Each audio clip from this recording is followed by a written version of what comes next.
I don't want to get 4 cents worth of candy for a nickel. No. Now, do you still eat Good and Plenty? No. No. Now we have a lot more money now.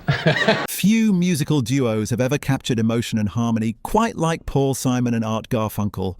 Their songs defined an era, tender, poetic, and timeless. From The Sound of Silence to Bridge Over Troubled Water, their music spoke to generations. But behind those perfect harmonies was a friendship filled with quiet tension, creative rivalry, and unspoken hurt. What began as two boys singing together in Queens turned into one of the most famous and heartbreaking breakups in music history. The Boys from Queens. It all started in the early 1950s at a small public school in Queens, New York. Paul Simon and Art Garfunkel were just 11 when they met during a school play of Alice in Wonderland. Paul played the White Rabbit and Art was the Cheshire Cat. They quickly bonded over a shared love for rock and roll, spending hours singing and perfecting their harmonies. By age 15, they recorded their first song, Hey Schoolgirl, under the name Tom and Jerry. The single was a modest success, selling over 100,000 copies and even landing them on American Bandstand. But their friendship was tested early when Paul secretly recorded a solo song without telling Art. That sense of betrayal, though small at the time, would echo for decades. The rise of a generation's voice. After college, fate brought them back together as the folk scene exploded in the early 1960s. Under their real names, Simon and Garfunkel recorded The Sound of Silence, a haunting ballad that would define them.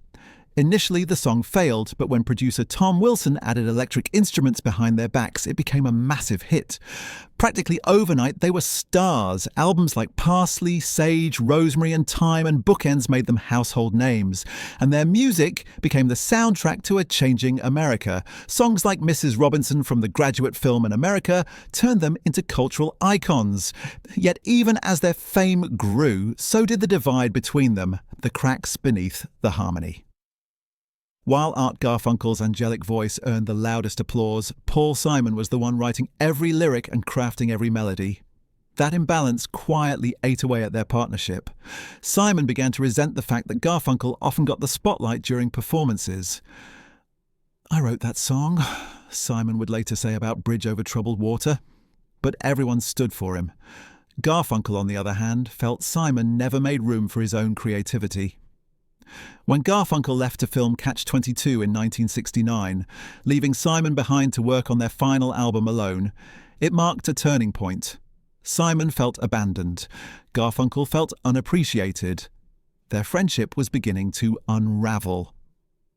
Bridge Over Troubled Friendship. Released in 1970, Bridge Over Troubled Water became their masterpiece and their goodbye. The title track, sung by Garfunkel, won multiple Grammys and top charts worldwide. Yet behind the scenes, they barely spoke. Paul had written the song for Art to sing, but every standing ovation only deepened his frustration.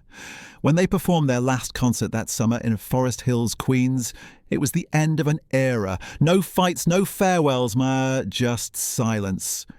Years later, Simon admitted, with Artie there was no reason to talk about it. It just ended, the legacy of love and loss.